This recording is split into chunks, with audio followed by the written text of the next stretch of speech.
Sometimes I just sit back and just think about what the hell life is and kind of just sit there and fathom at what this all is. But I was really fathoming at how decisions that I made multiple years ago, intentions that I set, goals that I set, little tweaks to the path or the course or the trajectory of my life, no matter how insignificant, no matter how small, completely altered my life. And the ones that I'm proud of the most are the decisions that I made out of my comfort zone. The decisions that I made in my own free will to really shake shit up in my life. All we have to do is make a new decision. All we have to do is set a new intention. If you are stuck anywhere in life, if you are tired of just living the same day over and over again, I'm kind of getting to that point right now where I'm like, okay, I got to shake things up again. I got to make a new decision. All it requires is you breaking the cycle of what you know, going with the whispers of your intuition, actually listening to your intuition, actually listening to your heart, actually acting on what you know deep down you need to do.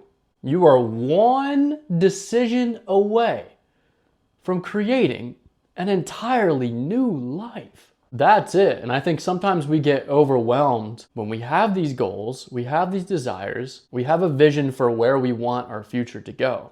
But we think it's going to take all this work.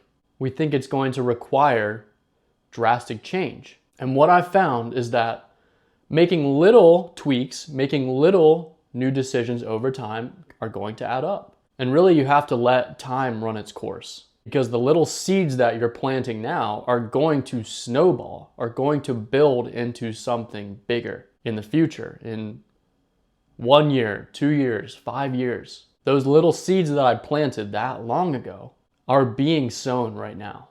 But I had to pull myself out of living in the past. I had to pull myself out of constantly recreating the past at a subconscious level. That's why we are so stuck. And that's why we can't break out no matter how hard we try. We're pulling the past into the present. But when I realized that what I did in the present is going to create my future, I empowered myself as the creator of my life. I took control of my destiny. And I started changing what I was doing in the present and trusting, staying consistent, trusting the process, whatever they say. Trusting the process that if I just kept taking the right action in the present, then my future was going to work itself out. I don't have to obsess over how the future is going to turn out. Adopting that future mindset. And then every single action I started to take had a purpose. That was where I had free will. In every single situation, I was making a decision. When I realized that, I was like, oh shit. The smallest decisions are going to snowball into, and that's when we talk about timelines. We talk about creating, manipulating timelines. That's what we do. Some decisions will alter the timeline a little bit. Some decisions will completely shake up your timeline. Like when I moved across the country, completely expanded the possibilities of where my life could go. If you leave your old job, or if you leave something that you're holding on to because it's comfortable, because you're afraid to take a leap, and you let that go, you step into the realm of infinite possibilities, literally. But I know it's easy to have a victim mindset. It's easy to think that life is against us. We're trying to pull ourselves out of a life that we hate, but we're not really doing the right things. We're not seeing what actions, what causes we're initiating that will get to the effects that we want. And we're also not patient enough to see it out. That's where the discipline comes in. Like back when I was teaching myself how to juggle, for example. I don't know why I wanted to learn how to juggle. I just did. I think it was actually because I was going through a phase of really trying to break the limits of my mind. And so juggling was always something I looked at as something I can't do. And at first, I sucked at it. I could barely even juggle 2 balls. And I definitely could have quit, but I was so determined to master it.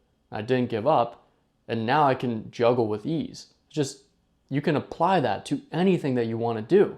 But most of us, we are so used to these short-term gratifications, being fueled by these short-term gratifications, that short-term fuel, that short-term pleasure. Really committing and showing up to master something that really means something to you, that you really want to do. Showing up even when you don't want to, and just paying your debts to the bank of success, right? That's how I look at it. You're putting money into an account, you're taking action, right? And you're not even really thinking about the results. You're letting that investment sit and collect interest over time, an analogy to explain that. Eventually, we will get the success that we want when we take control of every decision we are making throughout the day and realizing that is the key to controlling our reality. So hopefully that helped. Let me know what you think. Peace.